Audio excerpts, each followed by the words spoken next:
अपने YouTube channel club विज्ञान स्थली एकेडमी पर। मैं मौसिम सर, पता है। तो बच्चा आज आपके लिए कुछ लेके फिर आए हैं।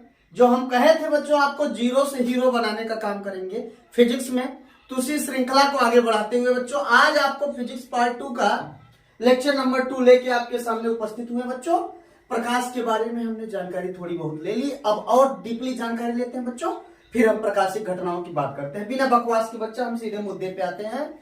बस आप लगे रहिए हमारे साथ। जिस प्रकार आज पहला वीडियो आपने देखा बहुत अच्छा लगा बच्चों, तो आप कमेंट करना ना भूले। कोई प्रॉब्लम हो, कोई समस्या, कमेंट एक बार जरूर करिए, क्योंकि बच्चों एनर्जी मिलती है, वो एनर्जी आप ही हमको दे सकते हो। जब मैं ऊर्जावान रहूंगा बच्चों, तो एक से बढ़ के एक चीज आपके सामने उपस्थित करता रहूंगा। तो चलिए बच्चों बात करते हैं कुछ और महत्वपूर्ण बातें प्रकाश के बारे में। बच्चों प्रकाश स्रोत, प्रकाश स्रोत क्या होता है बाबू? प्रकाश स्रोत किसे कहते हैं बच्चों? जहां से प्रकाश का उत्सर्जन होता है, जिस वस्तु से या जिस पदार्थ से प्रकाश का उत्सर्जन होता है, उसे हम क्या कहते हैं बच्चों? प्रकाश स्रोत कहते हैं। तो उम्मीद करते हैं बच्चों परिभाषा तो लिख ही लोगे आप। चलिए हम लिख ही देते हैं, नहीं तो बुरा मान जाओगे तो मजा हमको बहुत कम आएगा। बच्चों प्रकाश स्रोत जिस वस्तु से प्रकाश का उत्सर्जन होता है, प्रकाश का उत्सर्जन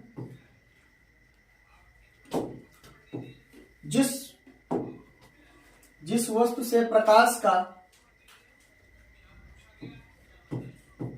उत्सर्जन होता है बाबू, होता है, उसे हम प्रकाश स्रोत कहते हैं। उसे हम प्रकाश स्रोत कहते हैं। याद रखिएगा बच्चों, जिसको अंग्रेजों की भाषा में कहते हैं सोर्स ऑफ लाइट, उसे हम प्रकाश स्रोत कहते हैं। तो ये चीजें आप कॉन्सेप्ट क्लियर हो गया बच्चा। चलिए अब बात आती है बच्चों प्रकाश स्रोत कितने प्रकार का होता है। प्रकाश स्रोत कितने प्रकार का होता है बच्चों? प्रकाश स्रोत के प्रकार की बात कर लेते हैं बाबू। प्रकाश स्रोत के प्रकार, प्रकाश स्रोत के प्रकार बच्चों मेरे प्यारे बच्चों समझो भैया। प्रकाश स्रोत types of source of light बात करते हैं बच्चों। पहला बनेगा प्राकृतिक प्रकाश स्रोत। प्राकृतिक प्रकाश स्रोत चलिए बच्चों, जिसको हम कहेंगे नेचुरल सोर्स ऑफ लाइट। अंग्रेजों की भाषा में बच्चों कहेंगे नेचुरल सोर्स ऑफ लाइट। चलिए बच्चों दूसरा आएगा बच्चों प्राकृतिक प्रकाश स्रोत हो गया बाबू। दूसरा आपका आएगा कृत्रिम, जिसको कहते हैं मानव निर्मित। कृत्रिम प्रकाश स्रोत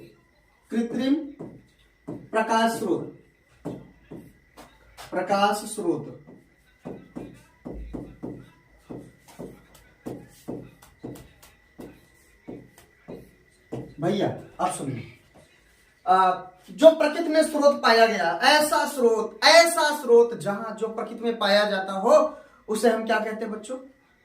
प्राकृतिक स्रोत। जैसे सूर्य हो गया, तारे हो गए, जुगनू हो गया बच्चों, ये सब क्या है? प्रकाश के प्राकृतिक स्रोत हैं। आगे बात करते हैं बच्चों कृत्रिम स्रोत। ऐसे स्रोत, प्रकाश का आप कह दो ऐसे स्रोत जिससे प्रकाश का उत्सर्जन होता हो, लेकिन उसको बनाया कौन? मानव बनाया है। तो बच्चों मानव द्वारा निर्मित प्रकाश स्रोत को हम कहते हैं बच्चों कृत्रिम प्रकाश स्रोत या मानव निर्मित प्रकाश स्रोत कहते हैं बच्चों। जैसे टॉर्च हो गया बच्चों, जब टॉर्च बनाया इंसान ने।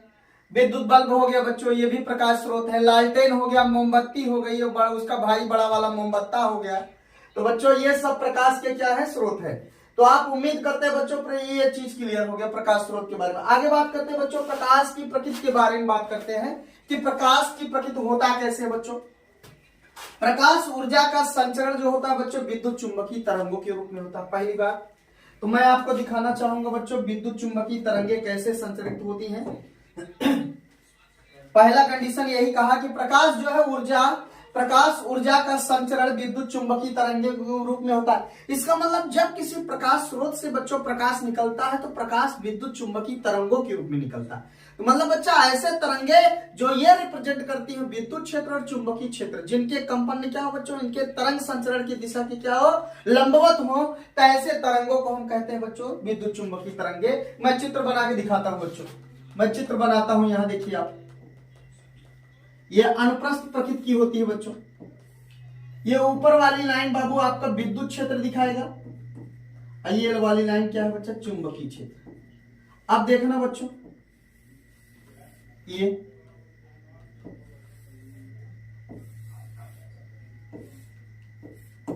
गलत हो गया, एक मिनट।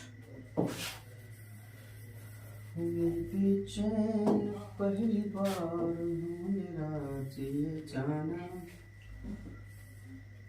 फिजिक्स क्या चीज होती है।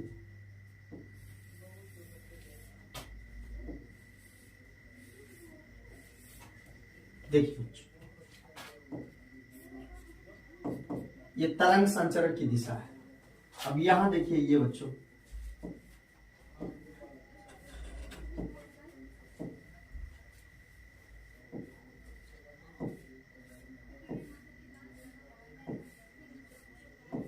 ये बच्चा प्रकाश चुंबकीय तरंग,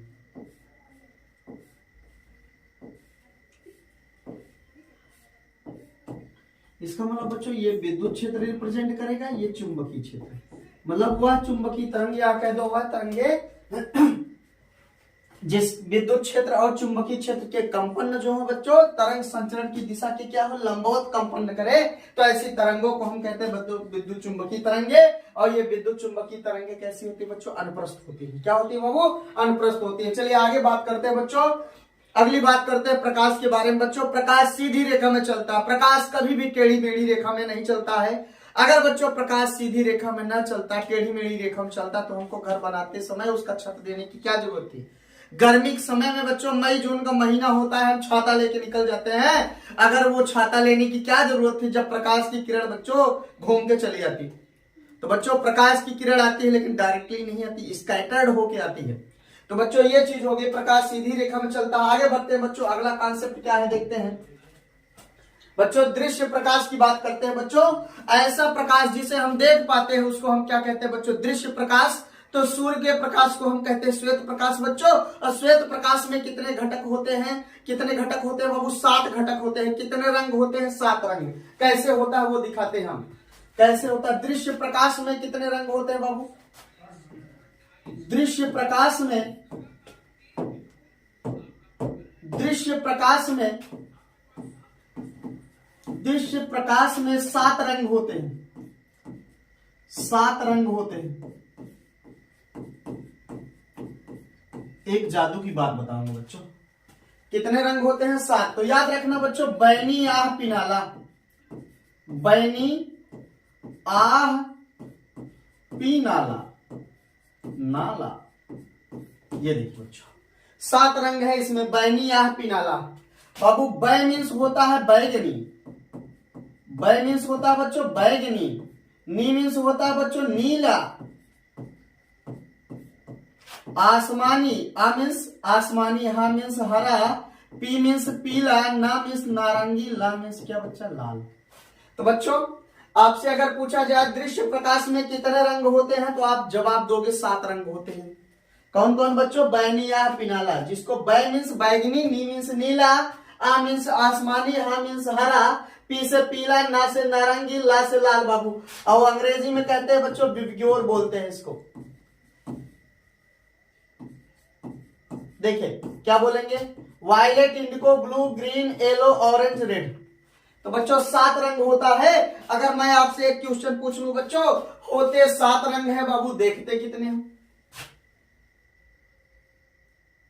आज तक आप कितने रंग देखे हो बच्चों? होते 7 रंग हैं बाबू, होते 7 रंग हैं। यहां लिख देते हैं कुल 7, मूल 7 रंग होते हैं, मूल 7 रंग होते हैं, लेकिन हम देखते हैं 6 हैं। लेकिन बच्चों 6 रंग ही देख पाते हैं हम लोग, 6 रंग देख पाते हैं, क्यों? क्योंकि बच्चों नीले और आसमानी में हम लोग अंतर नहीं बता पाते। क्योंकि बच्चों हम नीले और आसमानी में अंतर नहीं बता पाते बाबू, इसलिए हम छवि पकड़ पाते हैं। हमारी जो यंत्र है आंख वाली बच्चों, वो छवि पकड़ पाती है। तो नीले, लेकिन 6 रंग होते हैं, देख पाते हैं बच्चों। कौन कौन नहीं जान पाते हम लोग? नीला, नीला आसमानी में हम विभेद नहीं कर पाते बच्चों, दोनों रंगों को हम कह देते हैं एक ही रंग है, इसलिए हम जोड़ेंगे कितना रंग आप बताएंगे? 6 रंग। याद रखिएगा बच्चा, नीले आसमानी में हम विभेद नहीं कर पाते। क्या नहीं कर पाते बच्चों? विभेद नहीं कर पाते, विभेद नहीं कर पाते।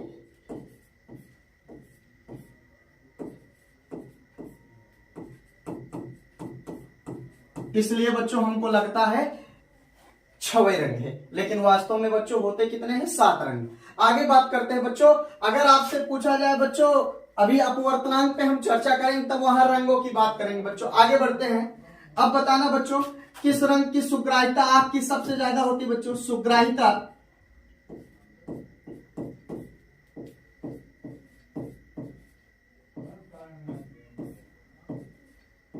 सुग्राहिता बच्चों पीले और हरे रंग के लिए कितना होता है? 5500 एंगस्ट्राम, 5500 एंगस्ट्राम होता है। याद रखिएगा बच्चों, आंख की सुग्राहिता क्या होती है?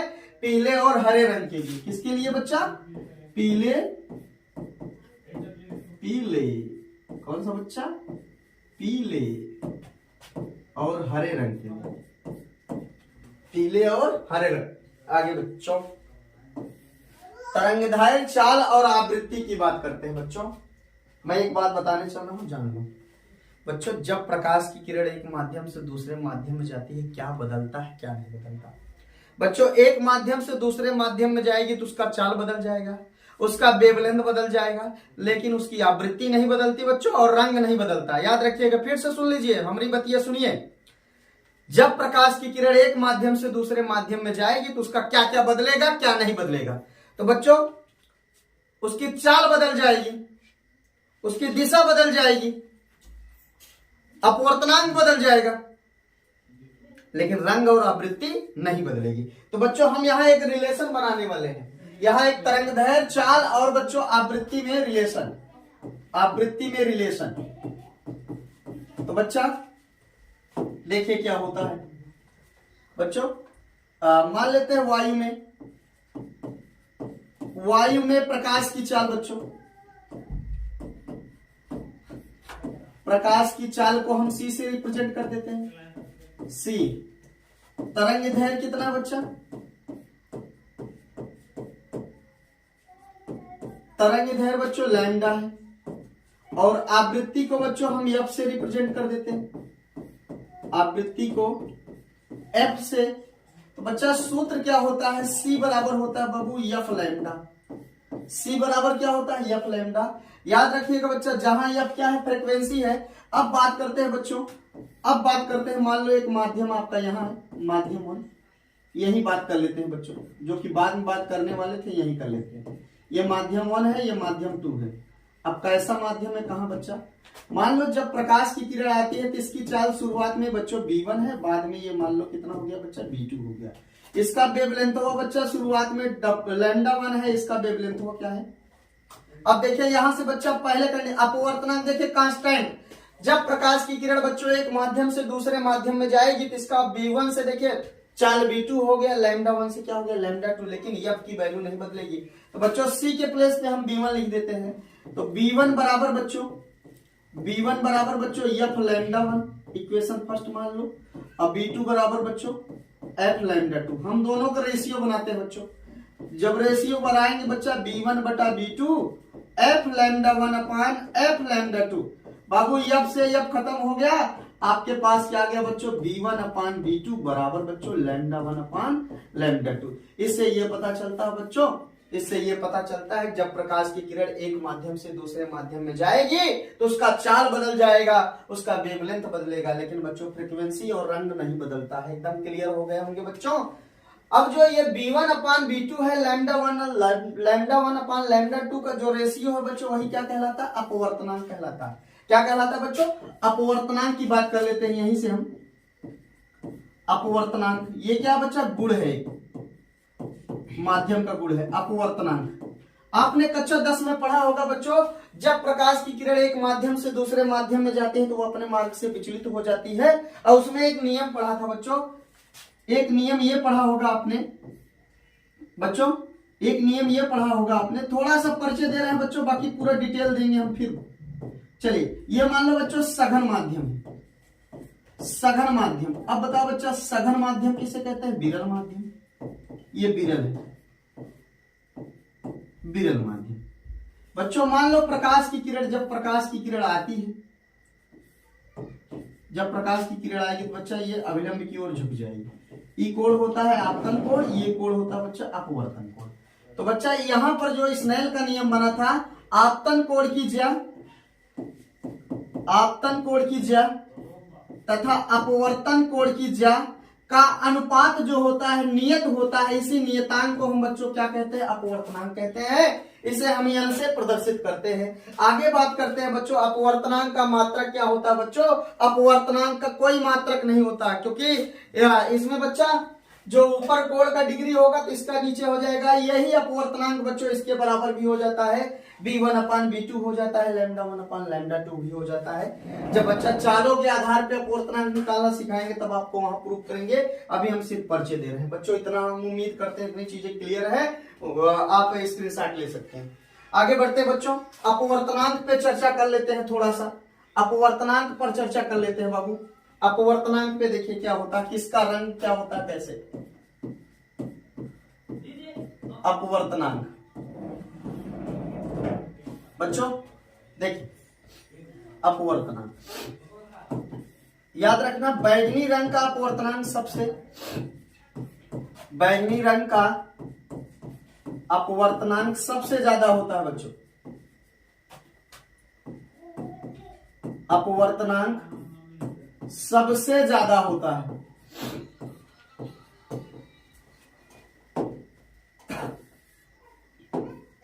बैंगनी रंग का अपवर्तनांक सबसे ज्यादा होता है।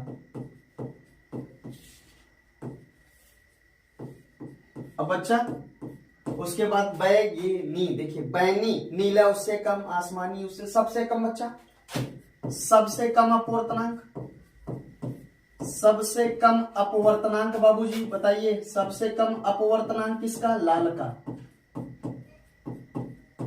लाल रंग का।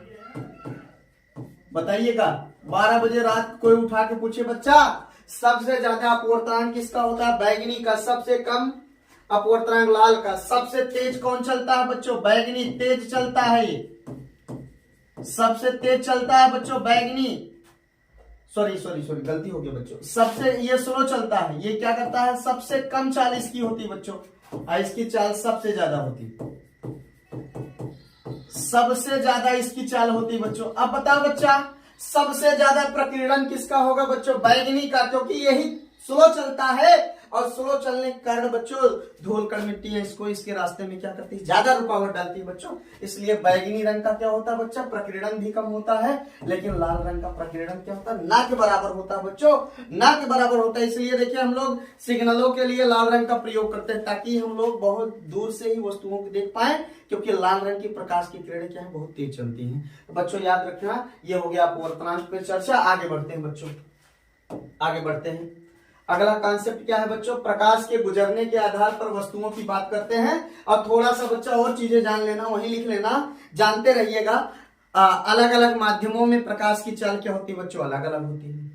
जैसे जल में अलग चाल से चलेगा, जल में प्रकाश की चाल सुन लीजिए, लिख लीजिएगा बच्चा लक्षण वाले में।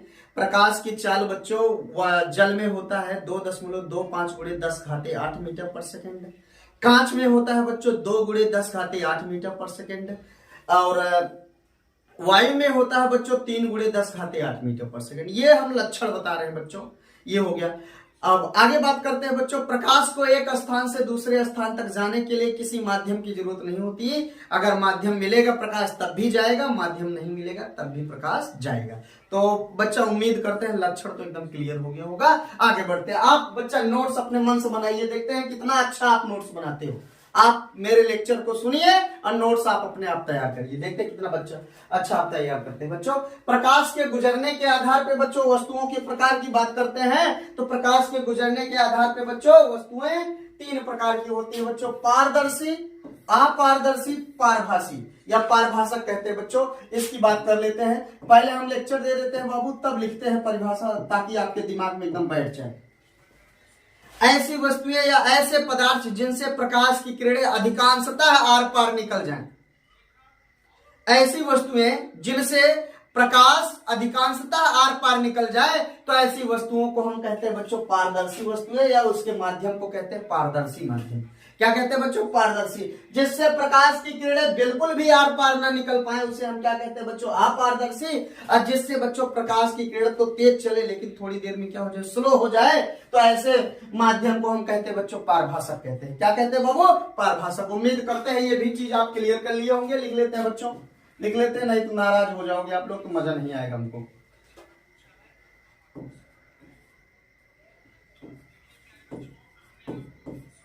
जिस पदार्थ से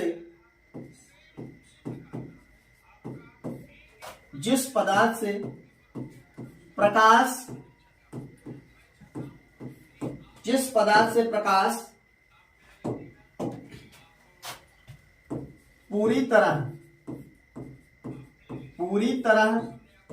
आर पार निकल जाए, आर और पार, पूरी तरह आर पार निकल जाए, नौटंकी कर रहा बच्चों। जिस पदार्थ से प्रकाश पूरी तरह आर पार निकल जाए उससे हम क्या कहते हैं बच्चों? पारदर्शी पदार्थ या पारदर्शी माध्यम। उसे हम पारदर्शी, किसके लिए? प्रकाश के लिए। पारदर्शी माध्यम या वस्तु कहते हैं, वस्तु कहते हैं। उदाहरण ले लेते हैं बच्चों, उदाहरण की बात करते हैं। कांच ले लो बच्चों। तुम्हें क्या बताएं, अरे तुम मेरे क्या हो, मेरी जिंदगी का। बच्चों देखिए, कांच ले लो, कांच ले लो भैया, ग्लिसरीन ले लो भैया, ग्लिसरीन, ग्लिसरीन तो कहोगे सर जी हिंदी नहीं है। ग्लिसरीन ले लो बच्चों, मैं बेच रहा हूं, ग्लिसरीन ले लो। स्वच्छ जल ले लो बच्चों, पैसा देना पड़ेगा, स्वच्छ जल आदि। चलो बच्चों, इतना काम खत्म, हमारा ये कमाओ हो गया खत्म। तो बच्चों, जिस पदार्थ से प्रकाश पूरी तरह आर पार निकल जाए उसे हम क्या कहते हैं बच्चों? पारदर्शी माध्यम। जैसे कांच, ग्लिसरीन, स्वच्छ जल, ये सब बच्चों। और जिससे प्रकाश की किरणें, अब तुम तो लिख लोगे भैया, जिस पदार्थ से प्रकाश एकदम बिल्कुल आर पार न निकल पाए तो ऐसे माध्यम को कहते हैं बच्चों अपारदर्शी माध्यम। जैसे पेंट किया हुआ दीवार, मानव शरीर। क्या हमारे अंदर टार्च मारो पार हो जाएगा? नहीं पार होगा। तुम्हारे अंदर हो सकता है लेकिन मेरे अंदर नहीं, मैं तो पूरा अपारदर्शी हूं। आपका भरोसा नहीं, मैं अपना क्रेडिट अपने पूरा। आगे बच्चा, पारभाषक। पारभाषक की बात करते हैं बच्चों। किसकी बात करते हैं बच्चों? पारभाषक, आभाषक। जहां पर ऐसा माध्यम जिससे प्रकाश की किरणें बच्चों आंशिक रूप से आर पार निकल पाए, बहुत कम निकल पाए, ऐसे माध्यम को हम क्या कहते हैं बच्चों? पारभाषक माध्यम कहते हैं। कैसा माध्यम बच्चों? पारभाषक माध्यम। जैसे गंदा जल ले लो बच्चों, क्योंकि गंदा जल है तो प्रकाश की किरण पूरी तरह पानी में जाएगी नहीं, और जब पूरी तरह नहीं जाएगी तो बच्चा वो उसके कण, धूल कण, मिट्टी उसके प्रकाश की किरणों को फैला देंगी, तो बहुत कम जाएंगी, इसलिए बच्चा पारभाषक। घिसा हुआ कांच बच्चा पारभाषक, तेल लगा हुआ कागज पारभाषक, आपके कपड़े पारभाषक, मेरे कपड़े पारभाषक, दुनिया कपड़े पारभाषक, सबके कपड़े पारभाषक। तो बच्चों, उम्मीद करते हैं ये भी कॉन्सेप्ट आपके दिमाग में एकदम रंगारंग कार्यक्रम की तरह बैठ गया होगा। आगे बढ़ते हैं, मुस्कुराते हुए, लहराते हुए आगे चलते हैं। अगला आ गया बच्चों, प्रकाश का परावर्तन। एक घटना घटती है हमारे और तुम्हारे बीच। हम तुम्हें काहे देखे, तुम हमें काहे देखे, ये देखौगल हुआ का है। तो बच्चों, हम आपको, आप हमें कहते हैं अरे मौसम सर बहुत अच्छे, वास्तव में अच्छा हूं बच्चा। चलिए, तो बच्चा आपने कैसे कह दिया मौसम सर अच्छे? आपने मुझे देखा होगा, आपने देखा होगा। अब देखा कैसे देखा आपने? तो बच्चों, जब मेरे ऊपर प्रकाश की किरणें गिरी होंगी, वो किरणें मुस्कुराई होंगी और लहराई होंगी, अब फिर लहराते और मुस्कुराते हुए आपके आंखों में प्रवेश की होंगी और मेरा इमेज जाके आपके आंख के रेटिना वाले भाग पे बनाई होंगी, तब तो आपने मुझे देखा और मेरे बारे में वर्णन किया। तो बच्चों, जब तक एक घटना घटेगी नहीं तब तक आप मुझे देख नहीं सकते। इस समय आप देख रहे हो तो समझो आपके मोबाइल की लाइट आपकी आंख में मेरा इमेज बना रही। वही डिस्प्ले लाइट गायब कर दो, देखो मैं बनता हूं, मैं दिखता हूं, नहीं दिखूंगा। तो बच्चों, हमारे आपके बीच एक घटना घटती है जिसे हम कहते हैं बच्चों प्रकाश का परावर्तन। क्या कहते हैं बच्चों? प्रकाश का परावर्तन। आज हम चर्चा करेंगे बच्चों। आज आपका सिलेबस अब यहां से स्टार्ट होता है बच्चों। प्रकाश का परावर्तन, प्रकाश का परावर्तन। बहुत बचपन में आप लोग बदमाशी किए, कांच लेके बच्चों इधर उधर करते हैं, डिस्टर्ब करते हैं, घड़ी लिए रहते हैं उससे डिस्टर्ब कर देते हैं, कांच को घुमाते हैं, बर्तन लिए रहते हैं हम इधर उधर कर देते हैं बच्चों। तो वो सब घटना कौन सी है बच्चों? प्रकाश का परावर्तन। आज हम एकदम धागा खोल देंगे इसका। तो बच्चों, प्रकाश का परावर्तन, मैं सिर्फ लेक्चर देता हूं, परिभाषा आप लिखो। जब प्रकाश की किरण एक माध्यम से चलकर दूसरे माध्यम के सतह से टकराए और टकराकर पुनः पहले माध्यम में वापस लौट आए, तो बच्चों प्रकाश के लौटने किसी घटना को हम प्रकाश का परावर्तन कहते हैं। ना समझ में आया हो, एक बार रिपीट कर लेना बच्चा, क्लियर हो जाएगा। अब चलते हैं बच्चों, हम दिखाते हैं वो चित्रवा कैसे कैसे रिफ्लेक्ट होता है, कैसे आता है बच्चों प्रकाश। इसके लिए कैसा सरफेस होना चाहिए? तो बच्चों, अपने पास एक चमकदार सरफेस होना चाहिए, चमकीला सरफेस होना चाहिए। देखते हैं बच्चों, मान लेते हैं बच्चों ये प्रकाश की किरण आई और टकराई और टकरा कर बच्चों वापस चली गई। ये क्या है बच्चों? ये आपका ये क्या है बच्चों? अभिलंब है। याद रखना, ये बच्चा जो किरण आती है इसका नाम रख देते हैं हम लोग कौन सी किरण? आपतित किरण। कौन सी किरण बाबू? आपतित किरण। आपतित किरण। इसका नाम बच्चा जो टकरा के जाती है इसका नाम है परावर्तित किरण। परावर्तित किरण। बस बाबू आप लगे रहो, बस पूरी जिंदगी तुम्हारे कदमों में हम झुका देंगे अपनी। अभिलंब, इसको कहते हैं बच्चा अभिलंब। नॉर्मल अंग्रेजों की भाषा में कहते हैं, इसलिए मैं अंग्रेज नहीं हूं, मैं नहीं बात करूंगा। MNAB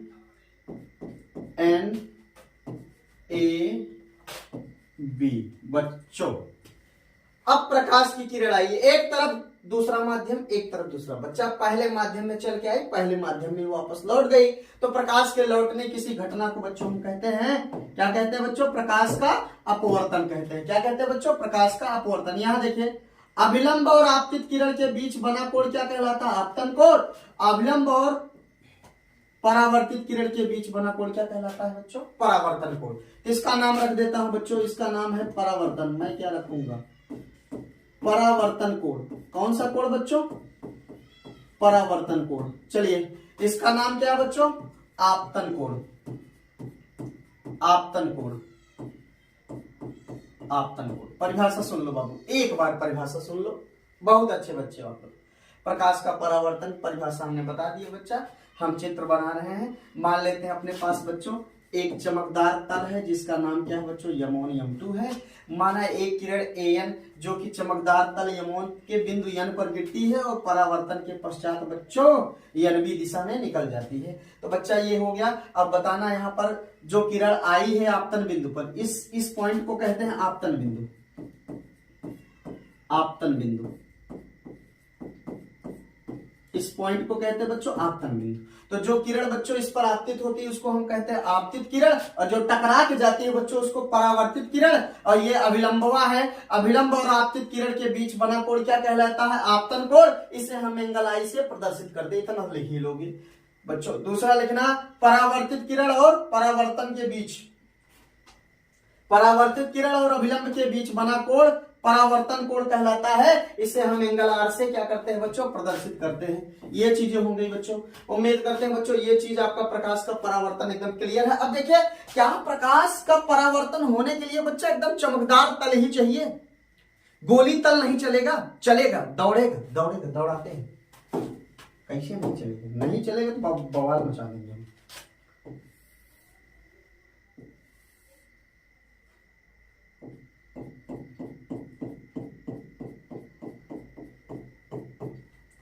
अब मान लो बच्चों जब प्रकाश की किरण आए, अब फिर टकरा,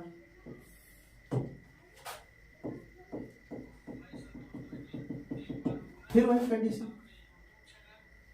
ये आया ये गया, इसका नाम क्या बच्चा, अभिलंब। फिर वही सारे सारे कॉन्सेप्ट लगा देंगे, जो चीजें वहां लिखी हो यहाँ, आपतन कोण आई हो जाएगा, अपवर्तन कोण आर हो जाएगा, आपतित किरण ये हो जाएगी, परावर्तित किरण ये हो जाएगी। बच्चा अगर मान लो अब इस टाइप का हो आपके पास, इस टाइप का हो आपके पास,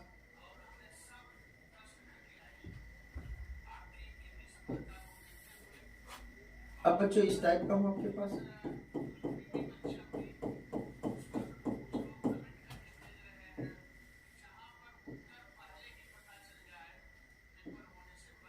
ये देखिए बच्चों, फिर टकराएगा फिर निकल जाएगा,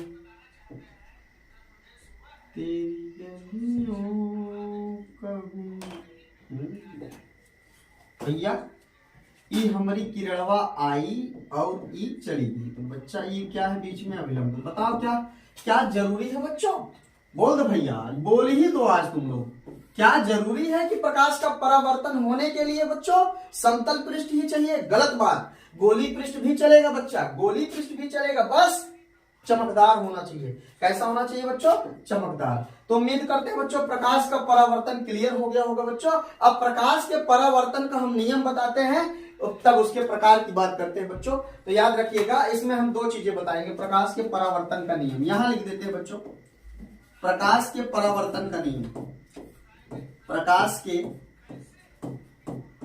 परावर्तन का नियम, प्रकाश के परावर्तन का नियम। भैया पहला नियम क्या है? पहला नियम यह है बाबू, आपतित किरण, सुन लेना मेरी बात, लिखना आप लोग भैया, आपतित किरण, परावर्तित किरण, आपतन बिंदु पर खींचा गया अभिलंब, तीनों एक ही तल में होते। हो गया बच्चा। दूसरा नियम या लिख ही देता हूं, नाराज हो जाएंगे तो आप लोग। आपतित किरण, आपतित किरण बच्चों, परावर्तित किरण, परावर्तित किरण, आपतन बिंदु पर खींचा गया अभिलंब, आपतन बिंदु पर खींचा गया अभिलंब, अभिलंब,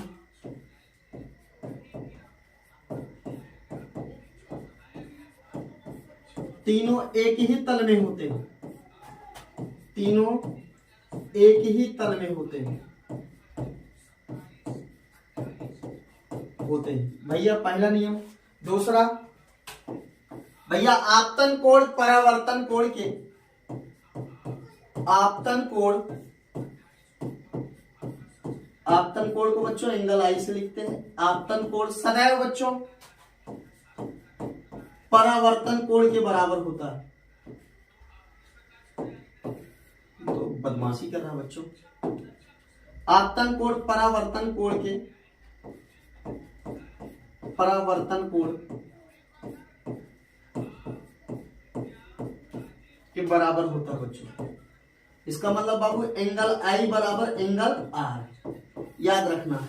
इसका मतलब यह सिद्ध होता है बच्चों कि जितने डिग्री प्रकाश की किरण आएगी उतने ही डिग्री पे वो टकरा कर जाएगी। अगर 60 डिग्री पे आई है तो बच्चों वो 60 डिग्री पे जाएगी, 75 पे आई है तो 75 पे आएगी, 85 पे आई है तो 85 पे जाएगी, और 90 डिग्री पे, अगर 90 डिग्री पे आएगी तब क्या होगा बच्चा? अब देखते हैं वो क्या होगा। 90 डिग्री पे आएगी तो क्या होता है, देखते हैं भैया। 90 डिग्री पे आएगी तो क्या होता है, देखते हैं। 90 डिग्री जब आएगी, नोट या विशेष करके लिख लेना बच्चों। जब प्रकाश की किरण किसी तल पर किसी तल पर बच्चों लंबवत, किसी तल पर लंबवत आपतित हो, लंबवत आपतित हो,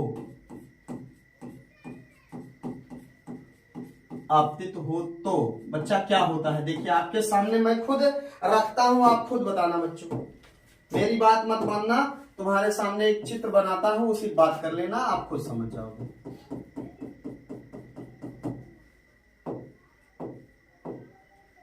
बच्चा ये कोई तल है, मैंने एक प्रकाश की किरण आपतित करा दी भैया।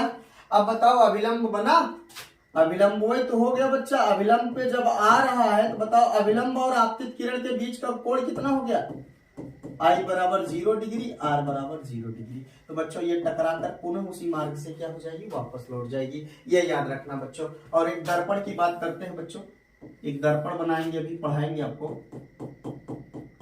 जब प्रकाश की किरण अभिलंब से, यहां देखिए, तो बच्चों ये प्रकाश की किरण अगर 90 डिग्री में जाएगी, समझ जाना बच्चों, पुनः उसी मार्ग से वापस लौट आएगी। तो बच्चा याद रखना, जब प्रकाश की किरण 90 डिग्री में जाती है तो उसी मार्ग से वापस हो जाती है, क्योंकि बच्चों अभिलंब और आपतित किरण के बीच का कोण क्या है, 0। जब आपतन कोण 0 है तो बच्चा R बराबर भी क्या हो जाएगा, 0। एक चीज और बताने वाले हैं बच्चों, एक चीज और बताने वाले हैं आपको, बस थोड़ा सा चित्र छोटा सा बनाते हैं, एक टाइम हो जाएगा क्लियर। ये बाबू आपका पास अभिलंब है, ध्यान से देखना, एक चीज बताने चल रही है। ये मान लो ABC M1, या मान लो कुछ भी हो, इसको पेंटिंग करो, नहीं नाराज हो जाएगा, नहीं काम बना। याद रखना बच्चों, अगर ये कोण 20 डिग्री है, ये कोण 20 डिग्री है तो भैया ये कोण पूरा कितना है, 90। तो 90 में से जब 20 घटा देंगे ये 70। जब भैया परावर्तन कोण 70 तो आपतन कोण कितना, 70। जब ये 70 भैया फिर 90 बनेगा तो ये कितना, 20। तो याद रखना ई वाला कोण बच्चा इस कोण के बराबर होता है, ये वाला कोण इस कोण के बराबर होता है। एक चीज होता है बच्चों विचलन कोण, एंगल ऑफ डिविएशन, कभी नहीं सुने हैं, आज पहली बार सुने, एंगल ऑफ डिविएशन। वास्तव में बच्चों इस प्रकाश की किरण को जाना इधर था, लेकिन अपने मार्ग से विचलित हो गई है। अपने मार्ग से कितना डिग्री, इतना बच्चों, इतना विचलित हुई अपने मार्ग से। ये प्रकाश की किरण अपने मार्ग से इतना विचलित हुई बच्चों, तो इसका विचलन कैसे निकालोगे आप। तो बच्चा ये देखो, ये लाइन देखो, इस लाइन को देखो आप, ये कितना डिग्री का है पूरा टोटल, 180। कितना बच्चों, 180। तो 70 प्लस 70 140, 140 प्लस भैया इसको बोलते हैं विचलन कोण, बराबर कितना होता है, 180। तो भैया विचलन कोण बराबर कितना हो जाएगा, 180 माइनस 140। तो भैया कितना डिग्री विचलन हुआ आपके पास, 40 डिग्री का विचलन। इसका मतलब भैया इसको जाना इधर था, ये 40 डिग्री मार्ग से विचलित होकर निकल गई। तो बच्चा उम्मीद करते हैं ये प्रकाश का परावर्तन एकदम क्या है, क्लियर हो गया होगा बच्चों। अब इस पर हम न्यूमेरिकल करवाएंगे, ये दे रहे हैं आप, कर बताइए हमको, सीधा बताइए। देखते हैं जोर कितना बाजुए कातिल में है, सर पड़ोसी की तमन्ना अब हमारे दिल में है। यो हो गया बच्चों, यो मैं यहाँ देता हूं आपको 30 डिग्री, ये निकालना, ये निकालना, ये निकालना। इसका मान यक्स रख दिया, इसका मान आई पहले से, इसका मान आर। ये आपके लिए छोड़ के जा रहे हैं बच्चों, बाबू जी आपके लिए मैं छोड़ रहा हूँ। इसका बच्चा एंगल ऑफ डेविएशन भी निकालना, आपको विचलन कोण भी पता करना है, लैम्डा, 3 चीजें पता करनी है। तो बच्चों उम्मीद करते हैं ये चीजें आप क्लियर कर चुके होंगे। ये हमने प्रकाश का परावर्तन बताया बच्चों। प्रकाश का परावर्तन 2 प्रकार का होता है, 1 मिनट बस 2 मिनट काम लेते हैं बच्चा। प्रकाश का परावर्तन 2 प्रकार का होता है बच्चों, नियमित और अनियमित। जब प्रकाश का परावर्तन किसी चमकदार तल से होता है तो बच्चों उसको हम कहते हैं नियमित, और जब खुरदुरे तल से होता है बच्चों उसको क्या कहते हैं, अनियमित। अब हमारे शरीर से होगा तो बच्चों अनियमित, आपके शरीर से होगा तो अनियमित। तुम लोग सोच रहे हो नियमित हो जाएगा क्या, तुम लोग एकदम चमकदार हो, तो चमकदार बच्चा हम भी नहीं है ना, तो आप ही हैं। तो बच्चा प्रकाश याद रखना, जब प्रकाश चमकदार तल से परावर्तित होगा तो उसको नियमित कहेंगे, और जब खुरदुरे तल से होगा तो बच्चों अनियमित करते हैं। उसका भी चित्र हम बना देते हैं, बाकी आप लोग दौड़ा के बनाइएगा। नियमित के लिए बच्चा मान लो ये प्रकाश की किरण आई, टकरा के चली गई, ये आई बच्चों टकरा के चली गई, ये आई टकरा के चली गई। तो आप देख रहे हैं बच्चों एक नियम से प्रकाश की किरणें टकरा कर जा रही हैं, तो ये कौन सा बच्चा, नियमित, रेगुलर, ये नियमित परावर्तन है। कौन सा बच्चा, नियमित। लिख के तब चित्र बनाइएगा बच्चा, नियमित परावर्तन। और मान लो अगला बच्चों यूं यूं यूं इस टाइप का प्रकाश का परावर्तन, इस टाइप का सरफेस हो आपके पास, देखिए इस टाइप का सरफेस होगा, यूं आएगा, यूं भागा, यूं आया बच्चों, यूं भागा। बताओ कोनो नियम कानून नहीं, जहां मन कर रहा है तहां जा रहा है। किस प्रकार के बच्चों परावर्तन को कहते हैं? अनियमित परावर्तन। बच्चों मेरे लाल अब आएगा मजा, अनियमित परावर्तन। बस बच्चों जितना पढ़ाते जाए बच्चों नोट्स बनाओ, एकदम तैयार रखो, जो दिक्कत हो परेशानी आप एकदम बिंदास पूछिए, लहरा के पूछिए, मुस्कुरा के पूछिए। ये हो गया बच्चा परावर्तन। अब हम कल बात करेंगे बच्चों प्रतिबिंब। कल मैं प्रतिबिंब की बात करूंगा बच्चों, उसके बाद फिर दर्पण की बात करूंगा और दर्पण से संबंधित चीजें मैं आपके सामने प्रस्तुत करूंगा। तो बच्चा जितना लेक्चर दिया उसको समझाया, आप समझिए, जो दिक्कत हो आप पूछिए। तो बच्चों फिर वही कहते हैं, जिसकी मस्ती जिंदा है उसकी हस्ती जिंदा है, वरना जबरदस्ती जिंदा है। तो बच्चों मिलते हैं अगले एपिसोड में, तब तक के लिए मस्त रहिए एकदम।